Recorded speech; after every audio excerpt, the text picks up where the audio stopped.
wonderful learning individuals. It is a pleasure. And thank you so much for pressing the play button. How are you all doing today? I am Johnny, your host with HomeCountry Mathematics. It is so great to have you. Please feel free to stay and also to grow. Let us learn some math, shall we?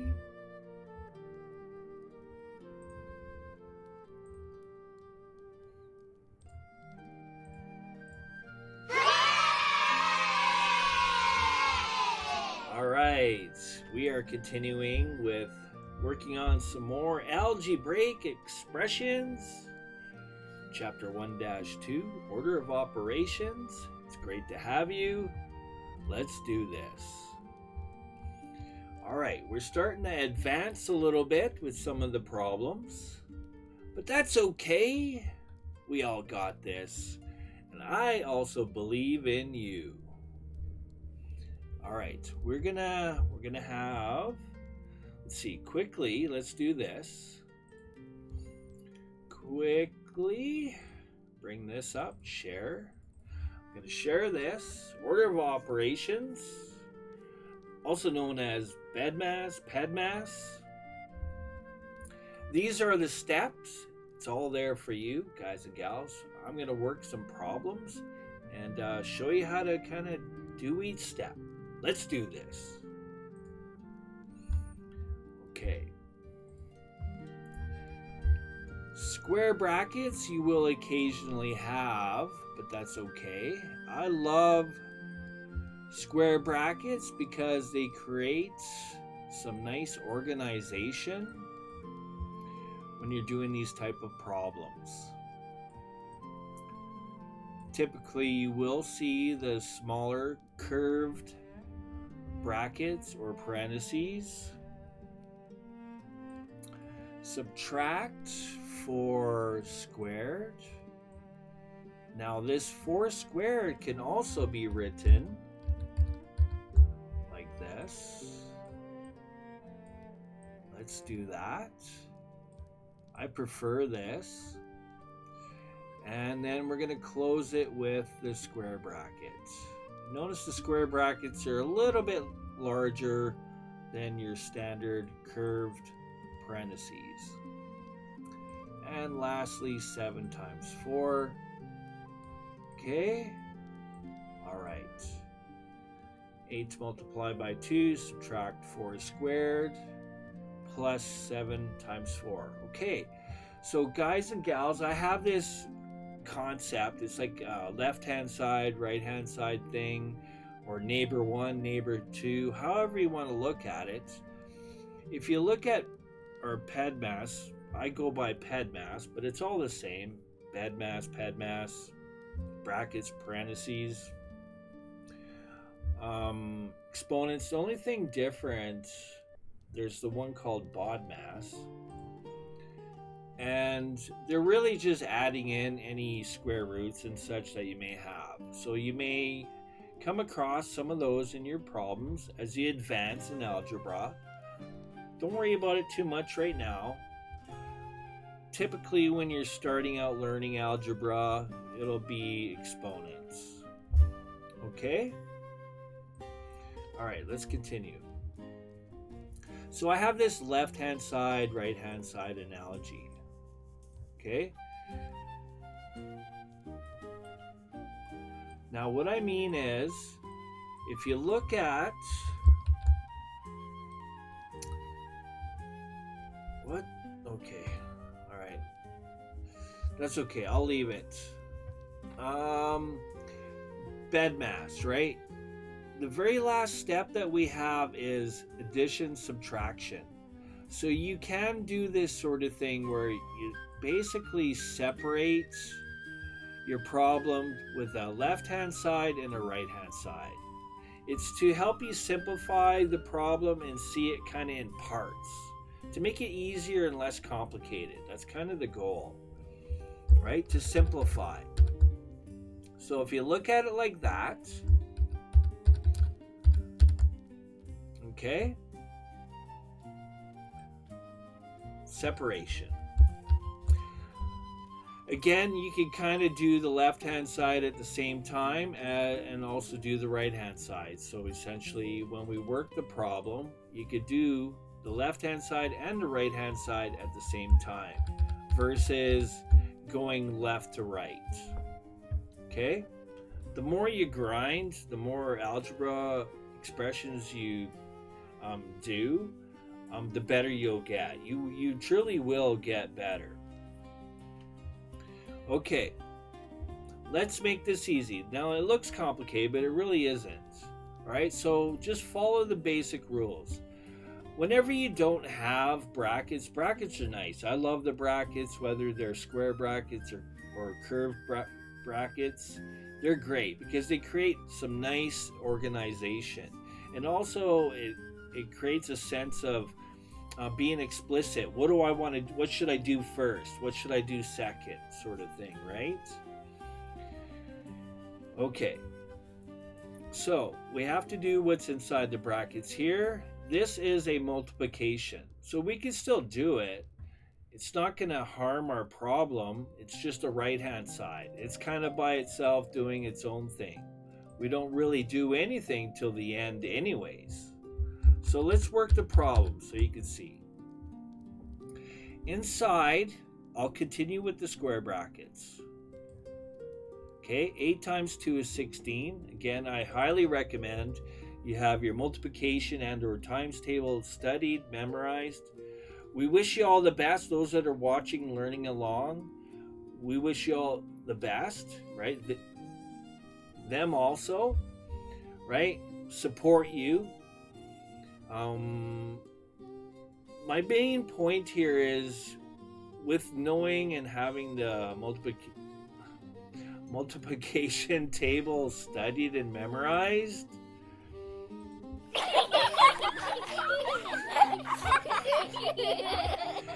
I'm really trying to get my words out.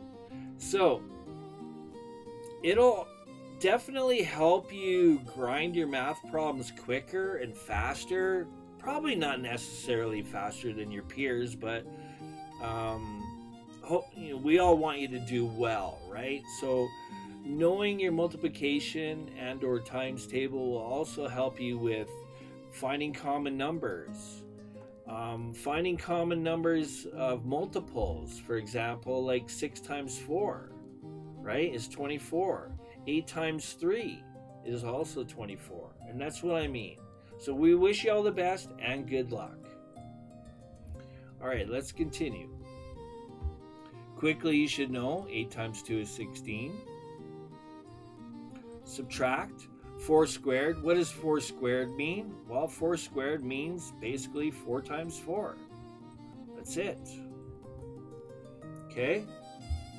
What is 4 times 4?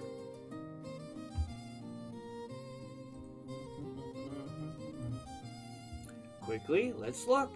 4 times 4 is 16. Ah, what are they doing to us here? They're trying to be sneaky, but don't let them trick you. Okay? 4 squared is 24. Blah, blah, blah. 4 squared is 16. I really have to catch myself. 8 times 2 is 16. 4 times 4 is also 16. And then we can do the right-hand side. So that's the left-hand side kind of worked a little bit. It's not fully complete. We still obviously have one more step.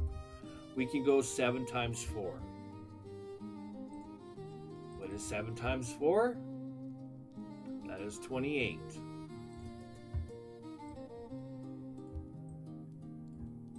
Okay?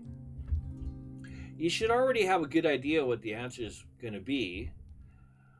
We can see that we have 16 subtract 16, right? So it's kind of like apples. Let's say you had 16 apples and you're being nice to your friend and you gave your friend all the 16 apples.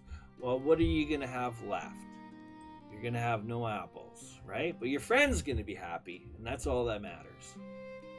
So that's the left-hand side, done. Okay, I don't need any more brackets because I did whatever's inside the brackets. These are still technically speaking brackets, guys and gals, okay? Call them square brackets. That's what I call them. 16 take away 16 is 0. We are left with 28. Anything added to 0, well, it's going to be the same number, right? 0 plus 28 is 28. Easy math, right? It really is. And there's our answer. Again, I'm not going off any answer sheets or anything. I'm just kind of doing these. Hopefully I have the right answer. Let's go.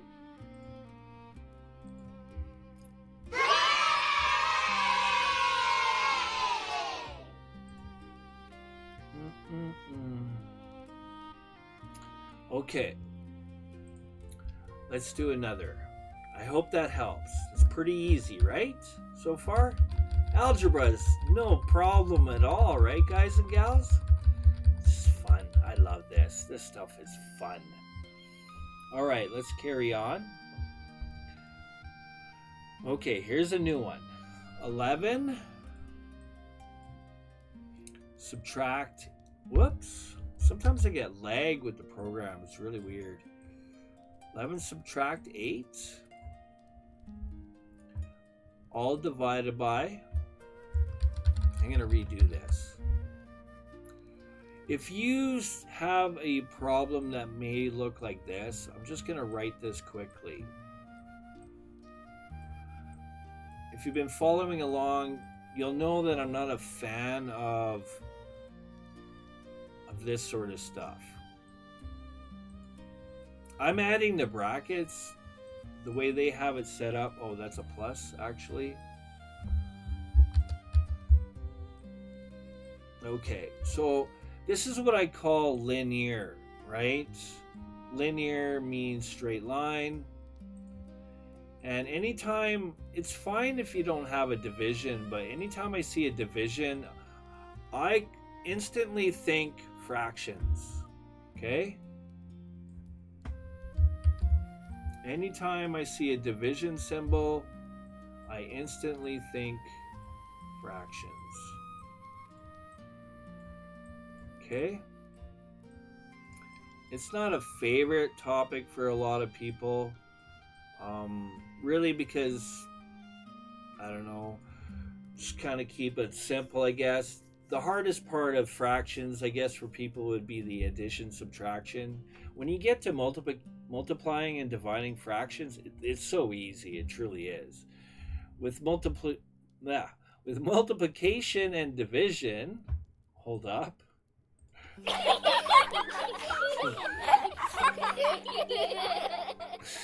There's no editing in these videos, guys and gals. Okay, so with multiplication and division of fractions, you're literally just multiplying the numerator and multiplying the denominator separately. It's that easy.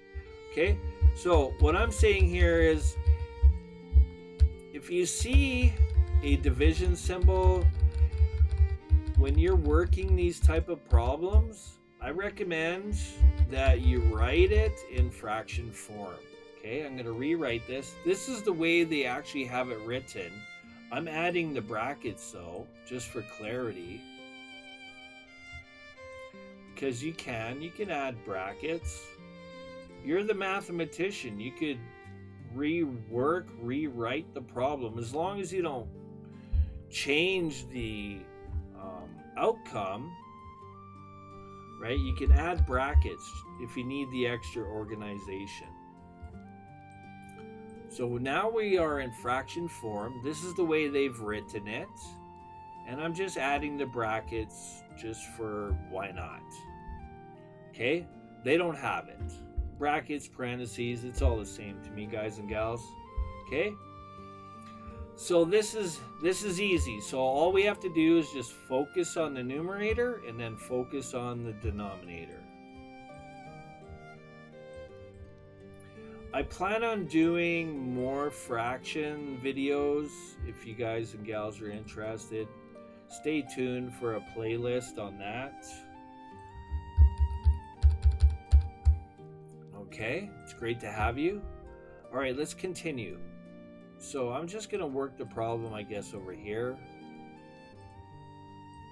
And then we'll continue. 11 take away 8. Now, here's something else I want to share quickly. The integer grid or integer number line, right? This is something you're going to make sure that you have a good, solid understanding of, because you're going to be working with a lot of integers and negative numbers with algebra. I'm just going to let you know that ahead of time here. The integer grid's really easy. Okay, you could snipping tool this if you like, or create one yourself. Just simply cut this in half, put the zeros together, tape it together, right? Connect the zeros. All negative values to the left of 0 they increase to the left infinitely, okay? If you notice the pattern, they increase, okay? All you have to remember, all negative numbers increase to the left infinitely, and they also increase, okay? And in turn, to the right of the 0 are all our positive values, right? We all know this. And they increase infinitely in a positive sense. Well, they are positive numbers, okay? So looking at our problem here quickly, where am I here? Okay, I can see 11 subtract 8, right? I know this is basic math. We're just taking away 8 from 11, right? Simple math, but it's just something I want to kind of express to you to help you think logically when you're working with these type of numbers. Okay, let me show you something. So 11, we're at 11. So look at the integer grid. We're in the positive, right? We're at a positive 11. And we're going to the left 8 jumps, right? Essentially, that's what we're doing. From 11, 8 jumps. Remember, it's a negative number. Technically speaking, the negative belongs to the 8. Okay? You can kind of look at it in that sense. Apologies for having to jump back and forth like this. I just got to figure out which thing to click.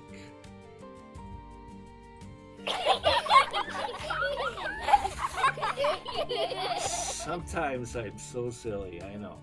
Okay, from positive 11, negative 8 jumps. 1, 2, 3, 4, 5, 6, 7, 8.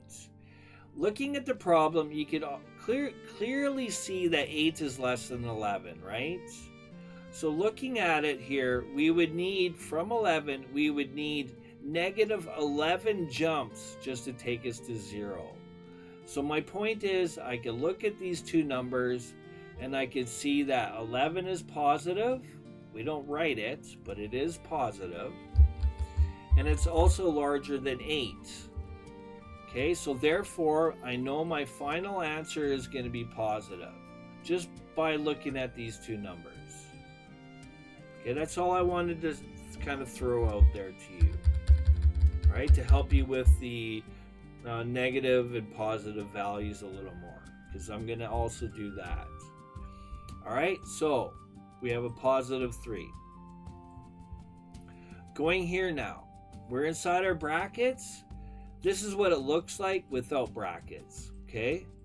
So we could actually separate this and just write our own brackets here, because we know this is actually an addition, right? We know we have to do the multiplication first before we do any addition, subtraction. That's still, those rules still apply. Even though we're inside the brackets, we still have to do the multiplication first, okay, before we add it.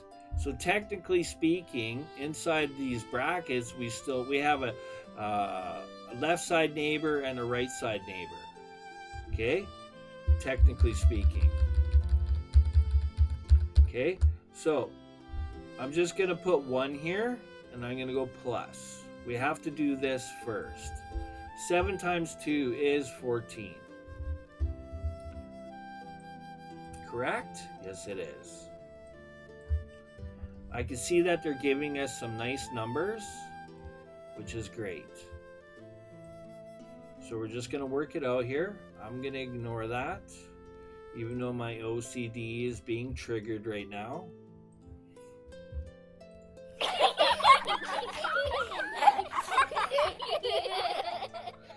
All right. Okay, so we have 3 divided by 15, and we can reduce this, right?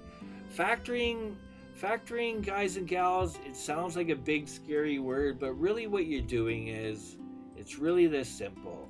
You're taking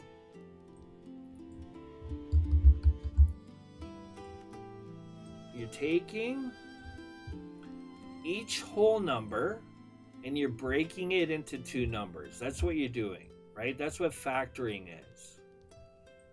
I really don't want to write this big long number. I can't wait, or long word, I mean.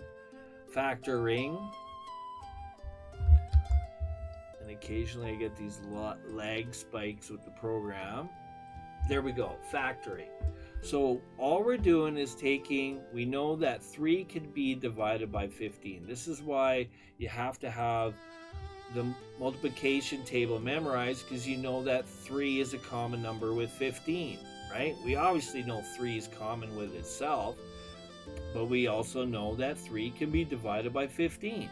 So let's break 3 into 2 numbers. Well, what times 3 gives us 3? Well, that's 3 times 1, right? And then now we are going to break the 15 into 2 numbers. 3 times 5. That's all that we're doing here when we're reducing fractions. We do this so that we could get rid of numbers. It's so helpful. And it makes life easier. So this is all part of the reducing. So look, now we've gotten rid of the 3's because we can factor 3 out of 3 and we can factor 3 out of 15. Now we're left with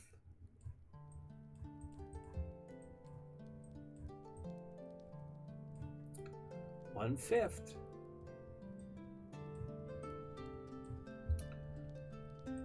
And we're going to do this.